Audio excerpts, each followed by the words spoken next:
श्री गंगन का दिन हो, श्री गणेश की वंदना कर। दिन के स्वामी बुद्धदेव, श्री गणेश, मां शारदे तथा मां दुर्गे की आराधना कर, इष्ट देव का ध्यान कर, गुरुजनों को नमन कर अभिनंदन करते हैं आपका वरुण इसको द्वारा प्रस्तुत आज के दैनिक पंचांग। जय माता दी। यह दैनिक पंचांग नित्य प्रस्तुत हुआ करता है और यह 5 भागों में होता है। इसमें डेटा जो भी प्रयुक्त होते हैं और दैनिक पंचांग से लिए जाते हैं। छवि, ध्वनि तथा जन्म तिथि किसी महान विभूति का हम गूगल से लेते हैं और यह प्रस्तुति आप तक यूट्यूब के माध्यम से हम पहुंचा पाने में समर्थ। दैनिक पंचांग के पहले भाग का लघु रूप हम अलग से प्रस्तुत कर दिया है जो आपके सुझाव के अनुरूप। चलिए हम ले चलते हैं आपको अपने 5 भागों की संक्षिप्त परिचय। यह दैनिक पंचांग का पहला भाग पंचांग मुहूर्त और ग्रहों के गोचर से संबंधित रखता है और यह इसी में से पंचांग और मुहूर्त को लेकर हम अलग से लघु पंचांग आपके लिए हम प्रतिदिन लेकर आते हैं। दूसरा भाग नक्षत्र से संबंधित है। चंद्रमा जिस जन्म कुंडली में जिस नक्षत्र में है स्थायी रूप से और आज जिस नक्षत्र में भ्रमण कर रहे हैं उसके अनुसार कैसा फल होगा, इसे तारा बल कहते हैं। यह मूलतः 9 तारा चक्र पद्धति पर आधारित है और 9 तारा चक्र पद्धति बहुत ही उपयोगी है। वह जातक के पूरे जीवन के काल में कौन से ग्रह कैसे फल देंगे, कौन से नक्षत्र कैसे फल देंगे और कौन सा व्यक्ति इनसे जो जुड़ेगा वह कैसा फल देगा, जन्म कुंडली में बैठा ग्रह कैसा फल देगा, ये सारी चीजें हम 9 तारा चक्र पद्धति विस्तृत चर्चा प्रस्तुति में। तीसरा भाग हमारा जन्म राशि के अनुसार, यानी चंद्रमा जन्म राशि में जिस कुंडली में बैठे हैं, जन्म कुंडली में जिस राशि में बैठे हैं और आज जिस राशि में भ्रमण कर रहे हैं उसके अनुसार आज कैसा दिन होने के संकेत हैं, इसे चंद्र बलम कहते हैं। यह आपके लिए तीसरा भाग है।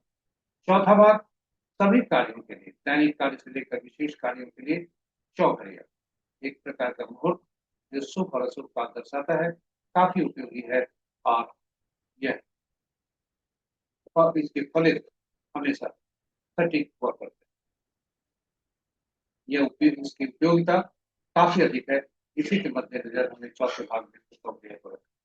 और 5वां और अंतिम भाग अंकों की दुनिया। अंक ज्योतिष हमारे लिए बहुत महत्वपूर्ण है क्योंकि अंकों के अंक में ही हम जन्म लेते हैं। ईश्वर हमें अंक ही सबसे प्रथम गिफ्ट के रूप में, उपहार के रूप में देते हैं और यह अंक जीवन भर हमारे हमारे पीछे रहते हैं, हमारे लिए कार्य करते रहते हैं।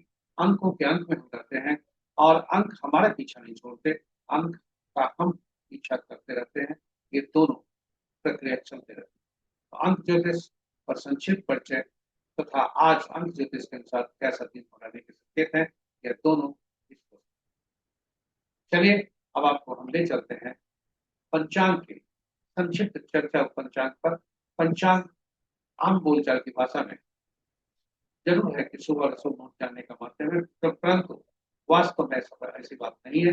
पंचांग हमारे हर व्यक्ति के निर्णय की क्षमता को सुदृढ़ करता है, आत्मबल बढ़ाता है। पंचांग प्रकृति और ब्रह्मांड की ऊर्जा के साथ संतुलन स्थापित करने में सहायक होता है, जिसके फलस्वरूप हम सब अपने जीवन में शांति, समृद्धि और सकारात्मकता का संचार हमारे जीवन में, जिससे हम सबके जीवन में शांति, समृद्धि और सकारात्मकता का संचार होता है। अतः पंचांग का अनुसरण करके हम अपने जीवन को अधिक सफल और समृद्ध बना सकते हैं। तो चलिए पंचांग की जीवन में अहम भूमिका को देखते हुए आइए हम सब पंचांग का अनुसरण करके अपने जीवन को अधिक सफल और समृद्ध बनाने के क्रम में जीवन में शांति, समृद्धि और सकारात्मकता का संचार सुनिश्चित करें तथा जीवन को अधिक सफल और समृद्ध, साथ ही साथ साझा करें प्रस्तुति को अपने मित्रों, परिजनों तथा शुभेच्छुओं के संग, ताकि वे भी पंचांग का अनुसरण करके अपने जीवन में शांति, समृद्धि और सकारात्मकता का संचार करते हुए अपने जीवन को अधिक सफल और समृद्ध बना सकें। इन्हीं शब्दों के साथ हम आपको ले चलते हैं अपने प्रस्तुति में। याद रहे, प्रस्तुति 5 भागों में है और हर भाग महत्वपूर्ण है, इसलिए कहीं जाइएगा नहीं, हमारे साथ बने रहिएगा। अंत तक आपके लिए यह ज्ञानवर्धक तथा उपयोगी होगा, ऐसा हमारा विश्वास है। तो चलिए हम ले चलते हैं आपको पहले। स्वागत है आपका पहले भाग। आज का दिनांक 24 सितंबर 2025, माह आश्विन, पक्ष शुक्ल, शाखा संवत 1947, विश्व बसु, विक्रम संवत 2082, कलायुग और कलियुग का 5 आज का सूर्योदय 5:40 पर, सूर्यास्त 5:44। आज का दिशा sunrise at 5:39 AM, sunset at 5:44 PM। आज का दिशा शुभ उत्तर है, फिर भी इस दिशा में यात्रा करने को बाध्यता हुई तो तिल या धनिया का सेवन कर यात्रा कर सकते। पंचांग के 5 अंक इस प्रकार। वार बुधवार, तिथि कल सूर्योदय के पश्चात, मैं बता दूं, कल सूर्योदय के पश्चात प्रातः 7:06 तक तृतीया, जो जया तिथि के अंतर्गत आता है, उसके बाद चतुर्थी, जो रिक्ता तिथि के अंतर्गत आता है। नक्षत्र अपराह्न 4:16 तक चित्रा, जो मंगल का नक्षत्र हुआ करता है, और उसके बाद स्वाति, जो राहु का नक्षत्र। योग रात्रि के 9:03 तक इंद्र, उसके बाद वैद्यति। करण संध्या 5:56 तक तैतिल, उसके बाद कल सूर्योदय के पश्चात प्रातः 7:06 तक गर्भ, फिर मनीष। तो ये रहे पंचांग के 5। महत्वपूर्ण मुहूर्त में जाने के पूर्व भोलेनाथ को नमन करते हैं और देखते हैं। ओम नमः शिवाय। जय भोलेनाथ। शिव का वास जब तक तृतीय तिथि है, यानी कल सुबह 7:06 तक सभा स्थल पर है, जो कि शुभ नहीं है, और 7 उसके बाद स्त्री स्थल पर जाते हैं, जो कि वह भी शुभ नहीं है। तो ये दोनों स्थिति शुभता लेकर नहीं आ रही है। जय भोलेनाथ। ओम नमः शिवाय। ओम नमः शिवाय। शुभ महत्वपूर्ण मुहूर्त में, इसके शुभ मुहूर्त में अभिजीत मुहूर्त आज नहीं है। अमृत काल प्रातः 9:11 से 10:57 तक। रवि योग अपराह्न 4:16 से कल के सूर्योदय तक। विजय मुहूर्त अपराह्न 1:42 से 2:30 अपराह्न तक। और गोधूली वेला संध्या 5:44 से संध्या के 6:08 तक। निशिता मुहूर्त देर रात्रि 11:18 से मध्य रात्रि 0:05 तक। रात्रि में किए जाने वाले पूजा पाठ, जब तक साधना, तंत्र मंत्र आदि के लिए निशिता मुहूर्त श्रेष्ठ हुआ करते।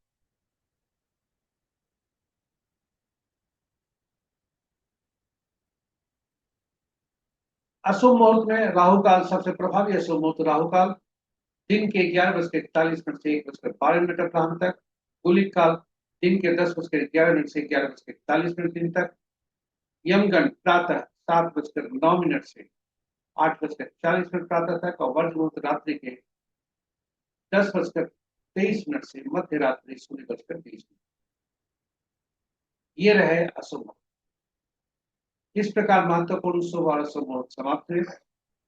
अब आपको हम ले चलते हैं ग्रहों की आकाशीय स्थिति पर, जो आज प्रातः पर स्थानीय समय पटना के 5 बजे प्रातः था।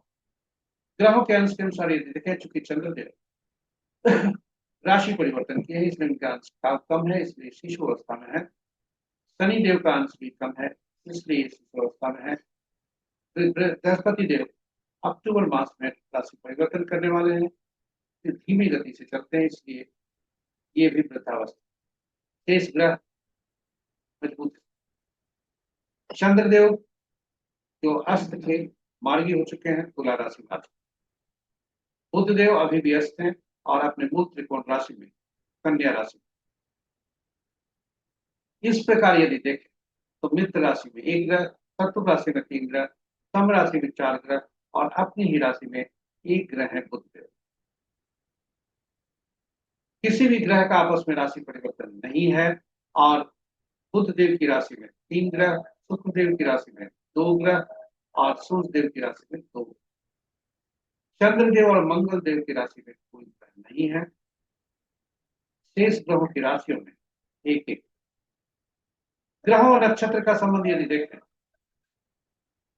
तो मित्र नक्षत्र में 1 ग्रह, शत्रु नक्षत्र में 2 ग्रह, सम नक्षत्र में 3 ग्रह, और अपने ही नक्षत्र में 3 ग्रह हैं, और वे अपने नक्षत्र में जो ग्रह हैं वे हैं सूर्य देव,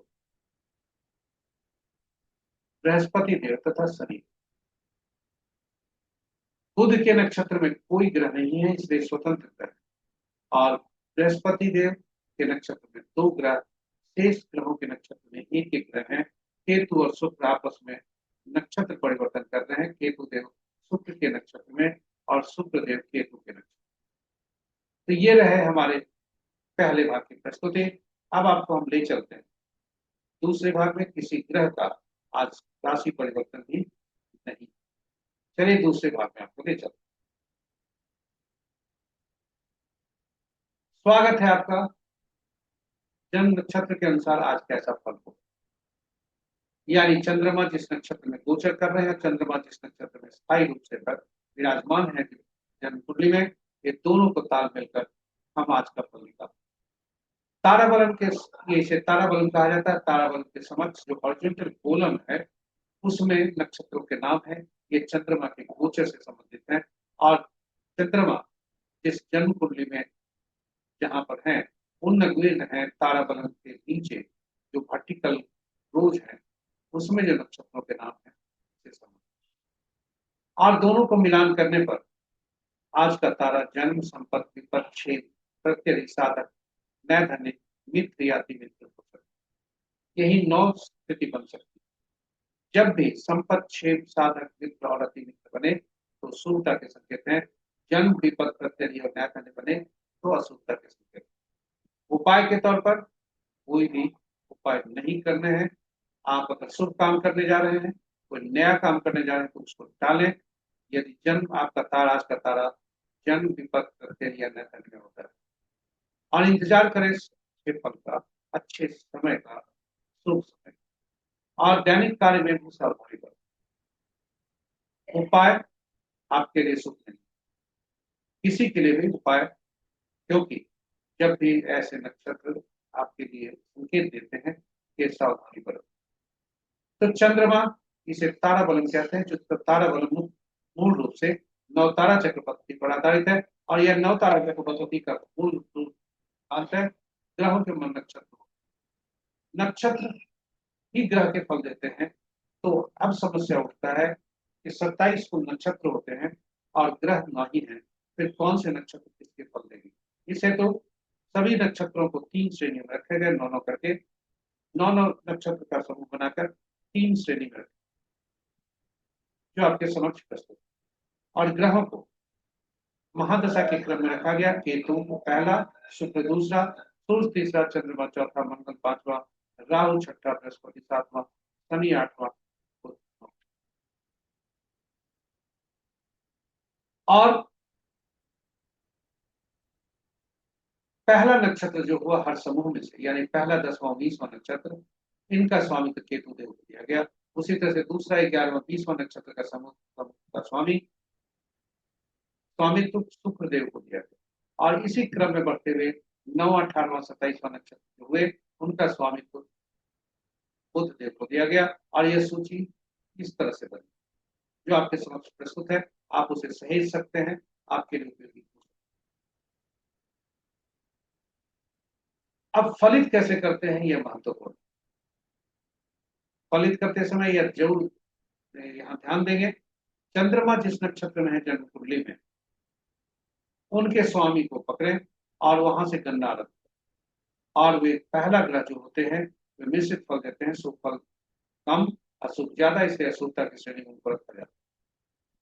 वहां से दूसरा, चौथा, छठा, आठवां, नवां ग्रह जो होते हैं वे शुभ फलदायी होते हैं, और पहला, तीसरा, पांचवां और सातवां जो ग्रह होते हैं वे शुभ फलदायी।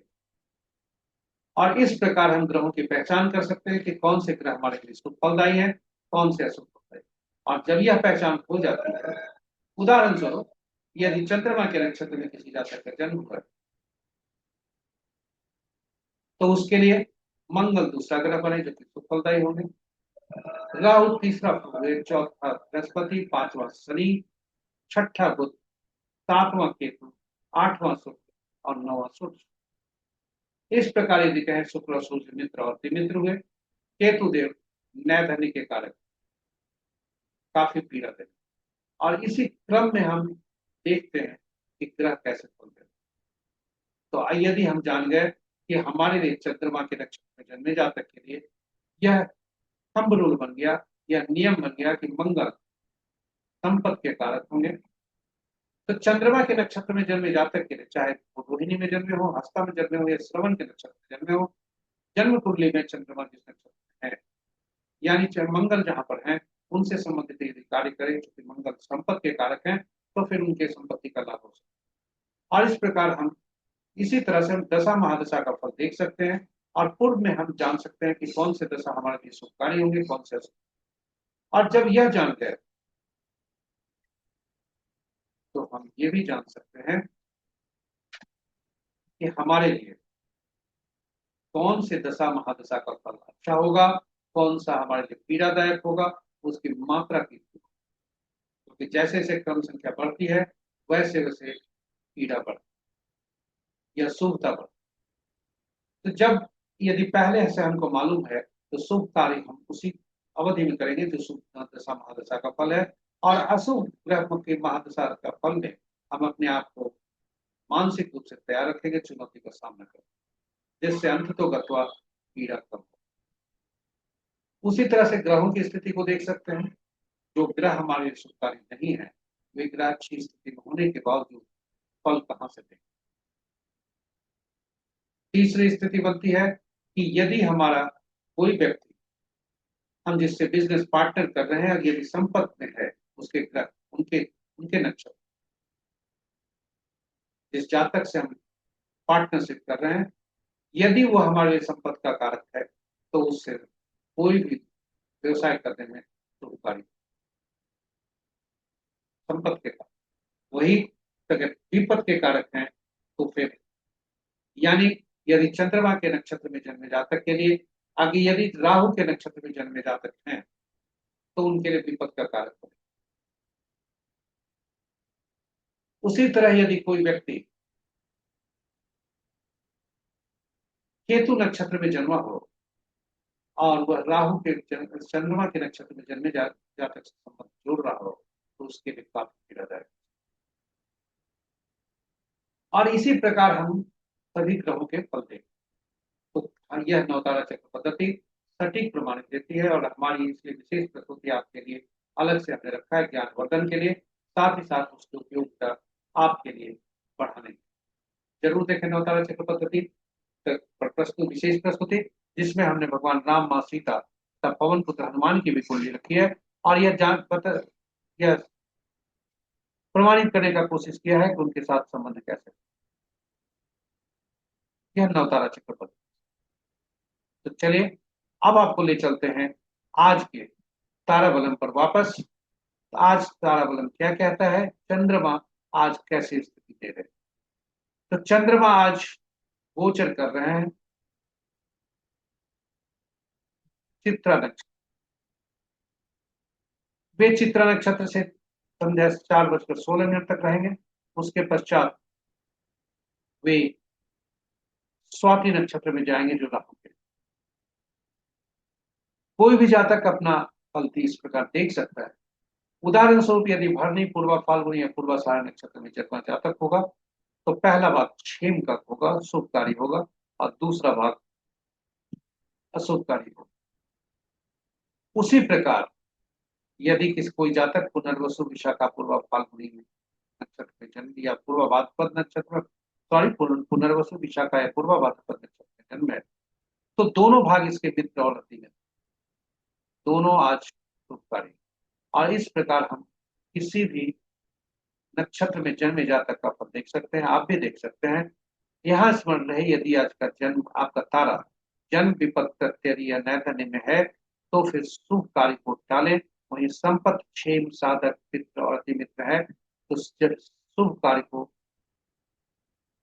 आगे बढ़कर करें और उसे समाप्त। तो ये रहे हमारी छोटी प्रस्तुति नौ तारा चक्र पद्धति पर और तारा बलन पर। उपाय के तौर पर किताबों में जो लिखी है, ग्रंथों में जो लिखा है, लेकिन प्रमाणित नहीं है, यह हमने संकलन किया है कहीं से, इसलिए इस सटीकता पर हमें संदेह है, इसलिए इसका उपाय उपाय पर आप न जाए।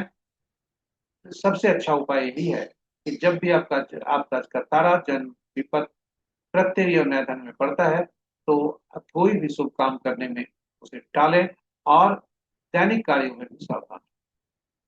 फिर भी जानकारी है तो जन्म में यदि आज का तारा पड़ रहा है तो पीला कद्दू पत्ते वाली सब्जी का दान, विपद में पड़ रहा है तो गुड़ का दान, प्रत्यय कर रहा है तो नमक का दान, और नैधन्य है तो उस मुहूर्त को त्यागे।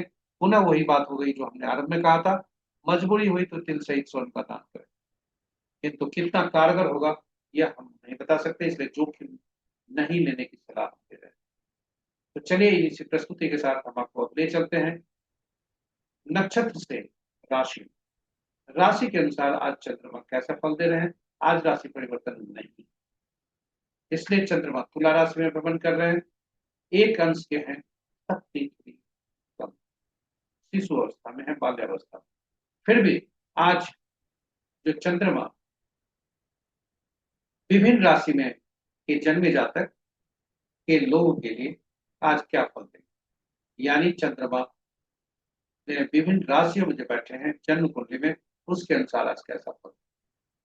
तो मेष, वृषभ, सिंह, तुला, धनु और मकर राशि के जातक के लिए शुभता के संकेत हैं। शेष राशि वालों के लिए उतने अच्छे नहीं लग संकेत मिल रहे हैं, इसलिए सावधान रहें, इष्ट देव पर। इन्हीं शब्दों के साथ पुनः बता दें कि चंद्रमा चंद्र राशि के अनुसार फल देखें, यानी चंद्रमा जिस राशि में बैठे हैं उसके अनुसार फल देखें, अन्य राशियों के, लगन के या सूर्य के नहीं। इस प्रकार हम आपको अब ले चलते हैं चौथे भाग में, जो चौघड़िया मुहूर्त से संबंधित है। चौघड़िया एक प्रकार का मुहूर्त है जो कि शुभ और अशुभ समय दर्शाता है। किसी भी शुभ काम को करने के लिए इसका उपयोग किया जाता है, और वह शुभ काम चाहे दैनिक कार्य से संबंधित हो, पूजा पाठ हो, या कोई कार्य पहली बार किया जा रहा है, उस सभी के लिए उपयुक्त है। यदि आप उचित मुहूर्त नहीं देखना चाहते तो किसी भी शुभ काम को करने के लिए कम से कम 100 घड़िया जरूर देखना चाहिए, यही हमारा सलाह। चौघड़िया की उपयोगिता को देखते हुए हमने हिंदी और अंग्रेजी में अलग अलग यूट्यूब पर पोस्ट रखा है। अंग्रेजी में यूटिलिटी ऑफ चौघड़िया, हिंदी में चौघड़िया की उपयोगिता। संक्षेप में बता दें यहाँ कि कुल 8 चौघड़िया दिन के होते हैं, 8 चौघड़िया रात के होते हैं, किंतु सप्ताह के दिन 7 ही होते हैं, इसलिए 7 ही चौघड़िया का नामकरण हुआ। और 7 चौघड़िया का 8वां चौघड़िया जो होता है, प्रतिदिन आदि का चौघड़िया जो होता है वही अंत का चौघड़िया होता है। इस प्रकार 7 चौघड़िया बने, और 7 चौघड़िया का संबंध 7 साप्ताहिक दिनों से, और 7 साप्ताहिक दिनों का के स्वामी अलग अलग ग्रह, इसलिए सारी चौघड़िया का संबंध ग्रहों से, 7 ग्रहों से हुआ। और ये सातों ग्रह कोई न कोई विशेष कार्य के लिए उपयोगी होते हैं, विशेष प्रयोजन के लिए उपयोगी होते हैं, नित्य दैनिक कार्य कहते हैं। तो यह विभिन्न कार्यों के लिए उपयोगी हर चौघड़िया है जो अलग अलग कार्यों से संबंध रखते हैं। इस प्रकार हम कहें कि सातों चौघड़िया काफी उपयोगी है, और सातों चौघड़िया कोई न कोई विशेष कार्य के लिए उपयोगी है। जब भी हम चौघड़िया देखें तो एक सावधानी जरूरी रखनी चाहिए कि दिन का चौघड़िया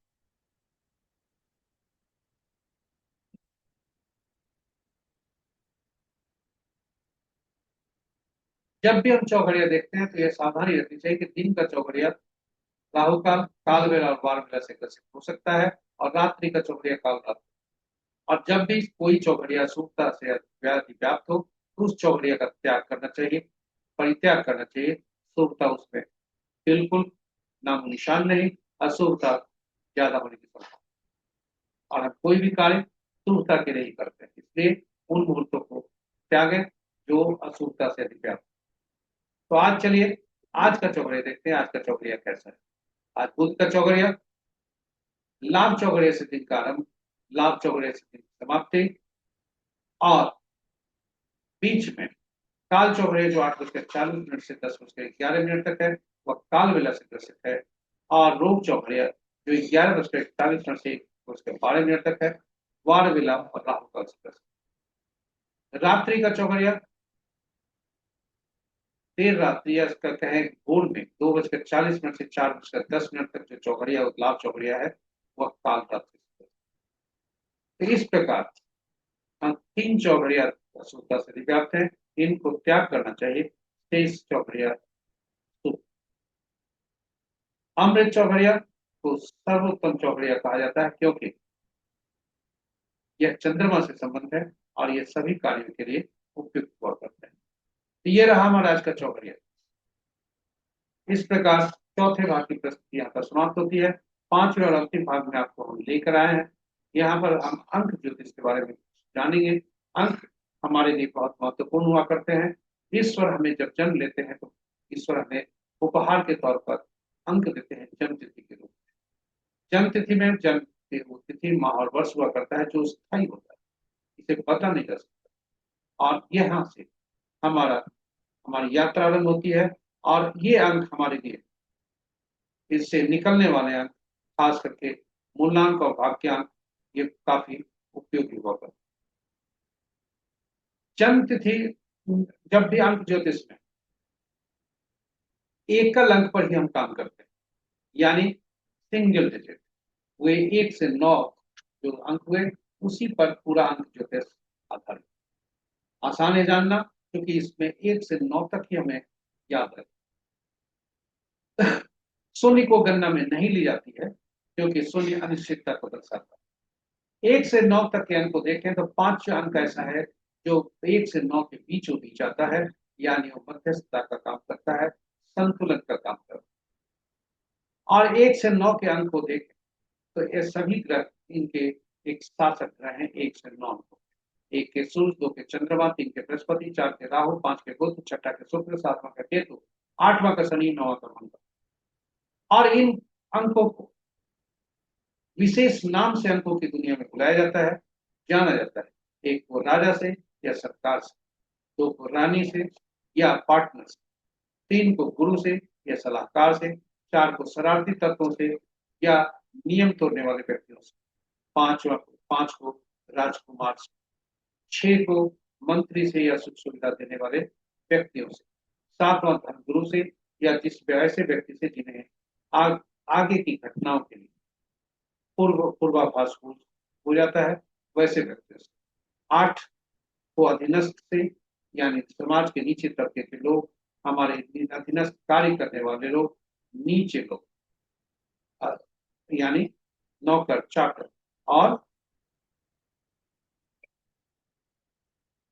हमारे न्यायाधीश, न्याय, और मंगल 9 को सेनापति, पुलिस और डॉक्टर। तो इस तरह से हम सभी अंकों के बारे में जाने।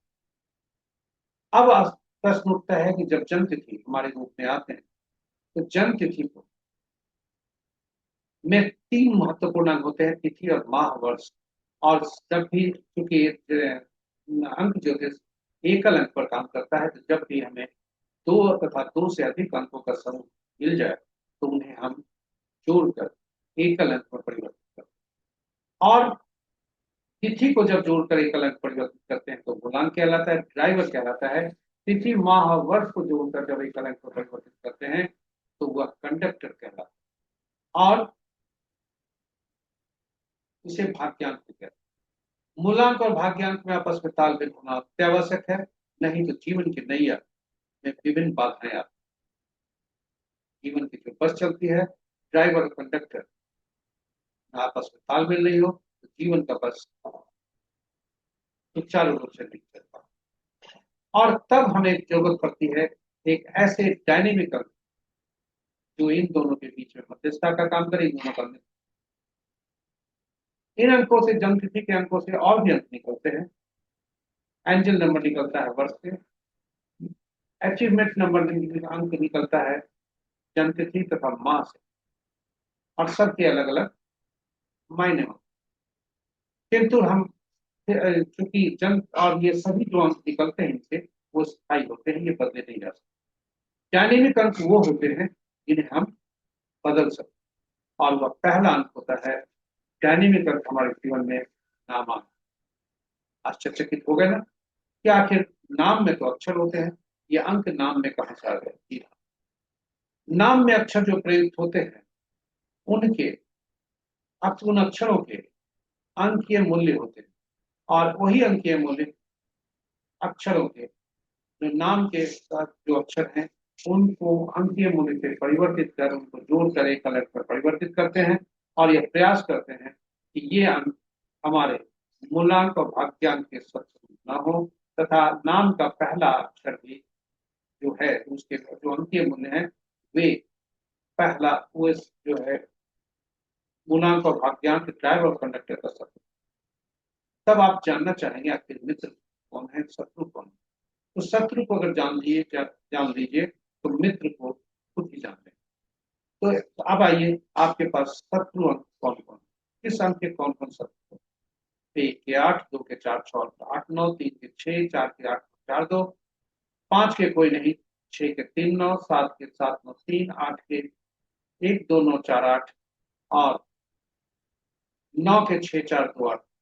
अगर इन अंकों को सभी सूची को देखें तो आप देखेंगे 4 7 8 और 9 ऐसे 4 अंक हैं जिनके जो खुद अपने अंक के ही दुश्मन है, यानी उनके खुद के अंक के दुश्मन होते हैं। दूसरी सूची जो बाएं साइड तरफ है वह दिखाता है कि विभिन्न मूलांक और भाग्यांक वाले विभिन्न अंक वाले व्यक्ति का नाम का पहला अक्षर एफ 3 अक्षरों से आरंभ होगा। तो आप देखें, यदि हम देखते हैं कि मूलांक 1 का 8 है या भाग्यांक 8 हो, तो वैसे जिनका मूलांक 1 या भाग्यांक 8 हो तो उनके नाम का पहला अक्षर एफ और पी नहीं। इसी तरह से हम अंकों को देखें। अब हम देखें 6 अंक के 4 अंक एक नाम लिया है सैलजा। ये हमारी सैलजा ये कांग्रेस के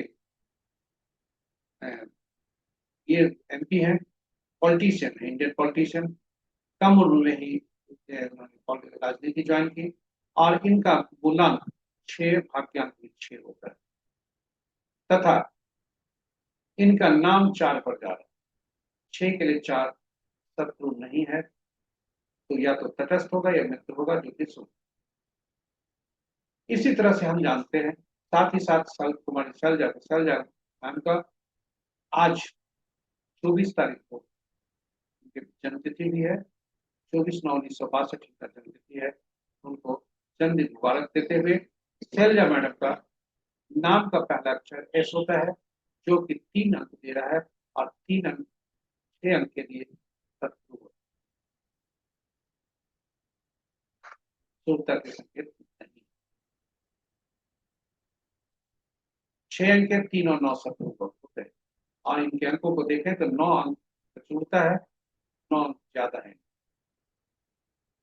इस प्रकार हम अंकों का फल को अंक ज्योतिष के अनुसार फलित करते हैं और अंक ज्योतिष के अनुसार ही हम पहचानते हैं कि जातक के जीवन में परेशानी का कारक क्या है, कौन से अंक इसके असंतुलित हैं।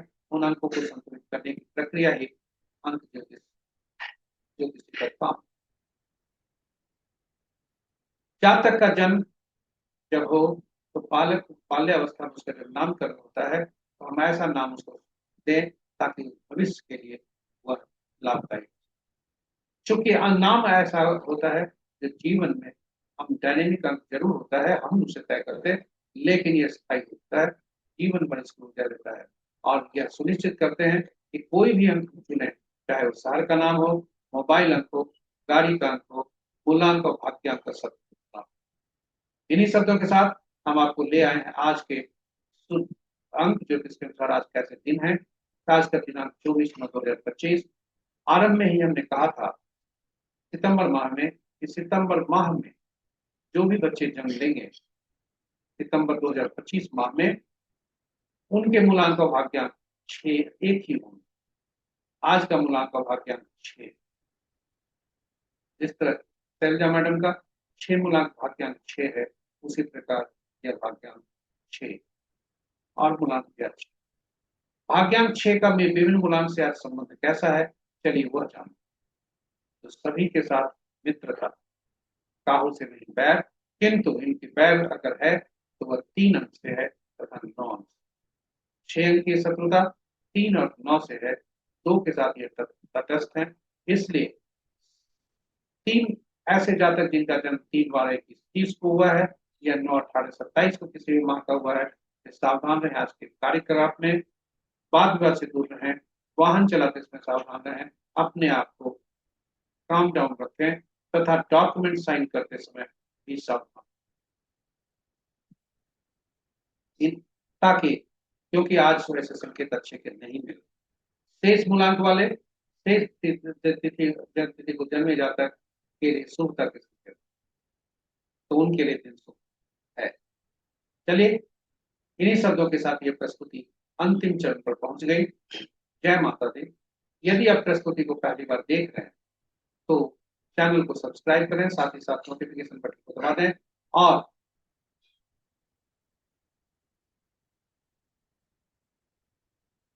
नोटिफिकेशन बटन को दबाते हुए सुनिश्चित कर लें ताकि नोटिफिकेशन बटन जरूर दबाएं ताकि हमारे हर प्रस्तुति की सूचना आपको मिल सके और आप उससे लाभान्वित।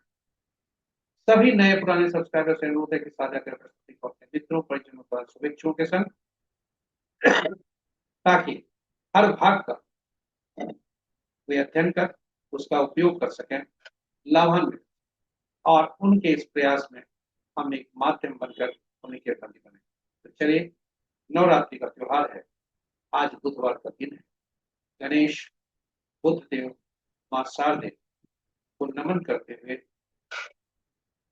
जय माता दी बोलते हुए, सभी देवगणों से, बुद्ध देव, गणेश, सरस्वती और मां दुर्गे से प्रार्थना है कि आपकी सुखता बरसते रहे, उनका आशीष बरसे। इन्हीं शब्दों के साथ आज का दिन शुभ हो, यही कामना के साथ हम आपसे विदा लेते हैं। कल पुनः नए प्रस्तुति के साथ उपलब्ध हैं। तब तक के लिए आप अपना ख्याल रखें। इन्हीं शब्दों के साथ जय